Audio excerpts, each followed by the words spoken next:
Hello friends, good morning. स्वागत है आप सबका सुकृपा क्लासेज पर। मैं महेश कुमार वर्मा आप सबका स्वागत करता हूं। दोस्तों, ये वीडियो हमारा एसएससी जीडी 2022-23 का टेस्ट सीरीज नंबर 59 है, जिसमें हम लोग सामान्य ज्ञान के जीके व जीएस के महत्वपूर्ण प्रश्नों को कवर करेंगे और देखेंगे कि यहाँ से हमारे कितने क्वेश्चन सही हो रहे हैं। दोस्तों, ये सारे टेस्ट सीरीज हमारे आपके एसएससी जीडी एग्जाम 2022-23 के संभावित प्रश्नों पर बनाए जा रहे हैं। तो दोस्तों, आप लोग इन्हें कॉन्सेंट्रेट होकर सॉल्व करें। क्वेश्चंस कम सही होने पर पुनः टेस्ट सीरीज का रिवीजन करें, ताकि होने वाली एसएससी जीडी 2022-23 की परीक्षा के लिए आप लोग पूर्ण रूप से प्रिपेयर रहें। तो चलिए दोस्तों, ज़्यादा समय न लेते हुए हम लोग टेस्ट सीरीज नंबर 59 को सॉल्व करना शुरू करते हैं। दोस्तों, हमारा पहला क्वेश्चन है, very very important question. Question है दोस्तों, भारतीय संसद के संयुक्त सत्र की अध्यक्षता किसके द्वारा की जाती है? पूछा जा रहा है भारतीय संसद के संयुक्त सत्र की अध्यक्षता किसके द्वारा की जाती है? तो हमारा सही आंसर होगा लोकसभा अध्यक्ष, यानी विकल्प नंबर सी यहाँ पे हमारा सही आंसर होगा। भारतीय संसद के संयुक्त सत्र की अध्यक्षता लोकसभा अध्यक्ष के द्वारा की जाती है। एक बात और ध्यान दीजिएगा, यहाँ पे भारतीय संसद के संयुक्त सत्र को बुलाना यानी अधिवेशन को बुलाना व भारतीय संसद के संयुक्त सत्र को संबोधित करना तथा भारतीय संसद के निचले सदन यानी लोकसभा को भंग करना, ये तीनों कार्य राष्ट्रपति के द्वारा की जाती है। लेकिन जब अध्यक्षता की बात होगी तो अध्यक्षता लोकसभा अध्यक्ष के द्वारा की जाएगी। नेक्स्ट देखेंगे क्वेश्चन नंबर 2 को।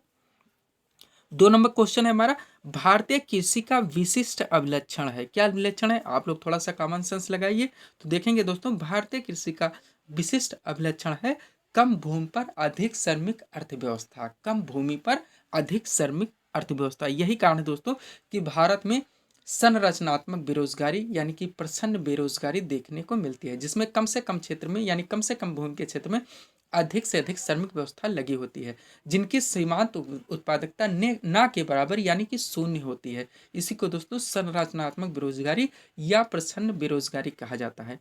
तो भारतीय कृषि का विशिष्ट लक्षण है कम भूमि पर अधिक श्रमिक अर्थव्यवस्था, यानी कि विकल्प नंबर सी यहाँ पे हमारा सही आंसर होगा। क्वेश्चन नंबर 3 देखेंगे हम लोग। 3 नंबर क्वेश्चन है दोस्तों, राष्ट्रीय युद्ध स्मारक कहाँ स्थित है? बार बार पूछा गया क्वेश्चन है दोस्तों, इंपॉर्टेंट क्वेश्चन।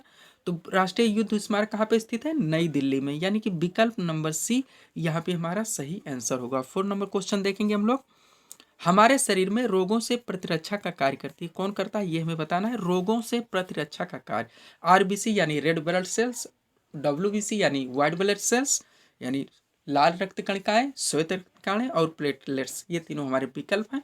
तो हमारा सही आंसर होगा दोस्तों, हमारे शरीर में रोगों से प्रतिरक्षा का कार्य डब्ल्यूबीसी के द्वारा की जाती है, यानी व्हाइट ब्लड सेल्स, श्वेत रुधिर कणिकाएं। थोड़ा सा और इसके बारे में बात करेंगे ताकि ये क्वेश्चन हमारा पूरी तरह से क्लियर हो सके। ध्यान दीजिएगा दोस्तों, महत्वपूर्ण नोट है हमारा। दोस्तों, शरीर को जब भी कोई रोगाणु या दूसरा परजीवी प्रभावित करता है तो श्वेत रुधिर कणिकाएं यानी कि डब्ल्यूबीसी उनसे शरीर की रक्षा करती है, जो कि हमारा आंसर है। श्वेत रुधिर कणिकाएं शरीर में आसक्त तथा टूटी हुई कोशिकाओं का भक्षण कर रुधिर की क्या करती हैं? सफाई करते हैं। नेक्स्ट देखेंगे हम लोग।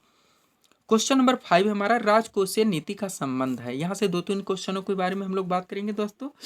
तो राजकोषीय नीति का संबंध क्या है? सरकार की आय तथा व्यय से, यानी कि विकल्प नंबर डी यहाँ पे हमारा आंसर होगा। दोस्तों, फाइनेंशियल ईयर आप लोग जानते होंगे, जो कि 1 अप्रैल से स्टार्ट होता है और 31 मार्च इसका लास्ट डेट होता है। इसके बीच में दोस्तों जो बजट होता है सरकार का, यानी कितना खर्च करना है और उसको टैक्स के जरिए कितनी प्राप्त होती है, इनका दोस्तों जो आय और व्यय का गणना होता है उसे दोस्तों राजकोषीय नीति कहा जाता है। और जब दोस्तों आय की अपेक्षा व्यय ज्यादा होता है तो उसे राजकोषीय घाटा कहा जाता है। ध्यान दीजिएगा। 6 नंबर क्वेश्चन देखेंगे हम लोग, भारत की सबसे बड़ी जनजाति कौन सी है? ये हमें बताना। क्वेश्चन नंबर 6 में भारत की सबसे बड़ी जनजाति कौन सी है? ध्यान दीजिएगा, जनजाति के बारे में पूछा जा रहा है। तो हमारा सही आंसर होगा दोस्तों भील, यानी कि विकल्प नंबर सी यहाँ पे हमारा सही आंसर होगा। भारत की सबसे बड़ी जनजाति भील है। थोड़ा सा और इसके बारे में बात करेंगे दोस्तों, ध्यान दीजिएगा। वर्ष 2011 की जनगणना के अनुसार भारत की सबसे बड़ी जनजाति यानी जनसंख्या में भील है, जो कि हमारा आंसर है। अगर इसके बाद दूसरे क्रम में पूछा जाए तो गोड़ होगी। नेक्स्ट देखेंगे हम लोग 7 नंबर क्वेश्चन, नागार्जुन कौन थे? बिल्कुल दोस्तों फैक्चुअल क्वेश्चन है। तो नागार्जुन कौन थे? एक बौद्ध दार्शनिक थे, यानी कि विकल्प नंबर डी यहाँ पे हमारा सही आंसर होगा। नागार्जुन एक बौद्ध दार्शनिक थे। 8 नंबर क्वेश्चन देखेंगे हम लोग, महावीर स्वामी को कितने वर्ष की अवस्था में ज्ञान की प्राप्ति हुई? यहाँ से थोड़ा सा हम लोग जैन धर्म के अलावा बौद्ध धर्म के बारे में भी बात करेंगे। तो महावीर स्वामी को कितने वर्ष की अवस्था में ज्ञान की प्राप्ति हुई थी? 42 वर्ष की आयु में, यानी कि विकल्प नंबर ये यहाँ पे हमारा सही आंसर होगा। एक महत्वपूर्ण नोट के जरिए थोड़ा सा हम इसके बारे में बात करेंगे दोस्तों, ध्यान दीजिएगा। महावीर स्वामी को 42 वर्ष की अवस्था में ऋषिपालिका नदी के तट पर साल वृक्ष के नीचे ज्ञान की प्राप्ति हुई थी। तीनों चीजें पूछी जाती है। ऋषिपालिका नदी के तट पर साल वृक्ष के नीचे 42 वर्ष की अवस्था में। वहीं अगर गौतम बुद्ध की बात की जाए तो इनको 35 वर्ष की अवस्था में निरंजना नदी या फल्गु नदी भी जाता है के तट पर ज्ञान की प्राप्ति हुई थी। नेक्स्ट देखेंगे हम लोग, पीलिया किस अंग के संक्रमण के कारण होता है, यह हमें बताना है। 9 नंबर क्वेश्चन में पीलिया पूछा जा रहा है। तो पीलिया किस अंग के संक्रमण के कारण होता है? यकृत, यानी कि विकल्प नंबर बी यहाँ पे हमारा सही आंसर होगा। 10 नंबर क्वेश्चन देखेंगे हम लोग, शारदा कानून किससे संबंधित है? बार बार पूछा गया दोस्तों, स्टैटिक जीके का क्वेश्चन है, इंपॉर्टेंट क्वेश्चन। शारदा कानून संबंधित है बाल विवाह से, यानी कि विकल्प नंबर बी यहाँ पे हमारा सही आंसर होगा। सब्सक्राइब करें दोस्तों आप हमारे चैनल शिव कृपा क्लासेज को इसी तरह के वीडियोस के लिए। 11 नंबर क्वेश्चन देखेंगे हम लोग, प्रतिवर्ष हिंदी दिवस कब मनाया जाता है? बार बार पूछा गया क्वेश्चन है दोस्तों। आप लोग जानते हैं आपके सिलेबस में मेंशन किया गया कि महत्वपूर्ण दिवस से भी क्वेश्चंस पूछे जाएंगे। तो प्रतिवर्ष हिंदी दिवस कब मनाया जाता है? 14 सितंबर को, यानी कि विकल्प नंबर सी यहाँ पे हमारा सही आंसर होगा। 12 नंबर क्वेश्चन देखेंगे हम लोग, निम्न में कौन सा युग्म सुमेलित नहीं है? यानी कि हमें यहाँ पे असत्य कथन का चयन करना है। ए नंबर एक्वाकल्चर, सामने मत्स्य पालन है। बी नंबर विटीकल्चर, सामने शैवालों का अध्ययन। सी नंबर सेरिकल्चर, जिसके सामने रेशम कीट पालन दिया गया है। और माइकोलॉजी के सामने कौकों का अध्ययन दिया गया है। हम लोगों को बताना है इनमें से कौन सा विकल्प हमारा गलत है। तो चलिए दोस्तों 12 नंबर क्वेश्चन को सॉल्व करना हम लोग शुरू करते हैं। एक्वाकल्चर ए नंबर है। एक्वाकल्चर किससे संबंधित है? मत्स्य पालन से, यानी कि ये हमारा सही हो जाएगा।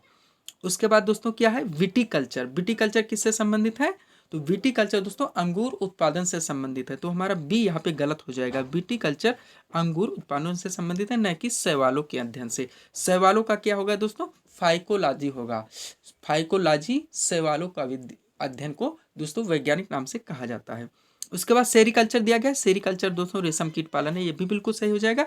और माइकोलॉजी एक कौकों का अध्ययन है, तो डी भी हमारा सही हो जाएगा। यानी हमारा आंसर आएगा विकल्प नंबर बी, विटीकल्चर अंगूर उत्पादन से संबंधित है, न कि शैवालों के अध्ययन से संबंधित है। नेक्स्ट देखेंगे 13 नंबर क्वेश्चन, निम्न में हास्य गैस बताना है। बार बार पूछा गया क्वेश्चन है दोस्तों जनरल साइंस का।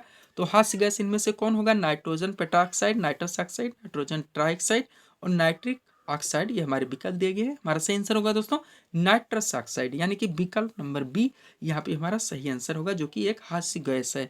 नेक्स्ट देखेंगे 14 नंबर क्वेश्चन, समता एक्सप्रेस निम्नलिखित में से किन स्टेशनों के मध्य चलती है? ये हमें बताना है क्वेश्चन नंबर 14 में। समता एक्सप्रेस तो ये किन स्टेशनों के मध्य चलती है दोस्तों? हजरत निजामुद्दीन व विशाखापट्टनम के बीच, यानी कि विकल्प नंबर सी यहाँ पे हमारा सही आंसर होगा। समता एक्सप्रेस दोस्तों हजरत निजामुद्दीन व विशाखापट्टनम नामक रेलवे स्टेशनों के मध्य चलाई जाती है। 15 नंबर क्वेश्चन सॉल्व करेंगे हम लोग, जो कि इस टेस्ट सीरीज का हमारा लास्ट क्वेश्चन होगा।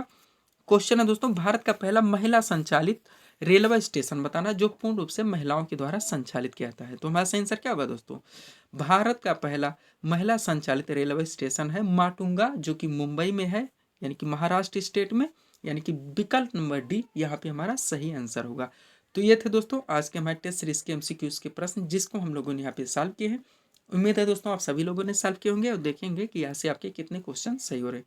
तो दोस्तों अगर आपको हमारा वीडियो पसंद आया तो आप हमारे चैनल शिव कृपा क्लासेस से जुड़ें व चैनल को सब्सक्राइब करें, ताकि हमारे द्वारा दिए जाने वाले सभी वीडियोस आप क्रम से सबसे पहले देख सकें। तो मिलते हैं दोस्तों हम अपने अगले टेस्ट सीरीज के साथ। Thanks for watching.